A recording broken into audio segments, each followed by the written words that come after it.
Я говорю с тобой под свист снарядов, угрюмым заревом озарена. Я говорю с тобой из Ленинграда, страна моя, печальная страна. Кронштадтский злой, неукротимый ветер в мое лицо закинутое бьет. В бомбоубежищах уснули дети.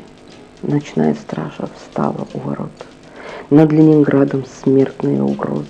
Бессонной ночи тяжек день любой. Но мы забыли, что такое слезы, что называлось страхом и мольбой.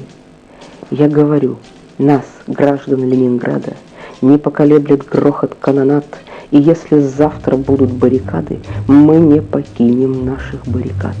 И женщины с бойцами встанут рядом, и дети нам патроны поднесут, и надо всеми нами зацветут старинные знамена Петрограда. Руками сжав обугленное сердце, такое обещание даю. Я, горожанка, мать красноармейца, погибшего подстрельную в бою. Мы будем драться с беззаветной силой. Мы одолеем бешеных зверей. Мы победим, клянусь тебе, Россия, от имени российских матерей.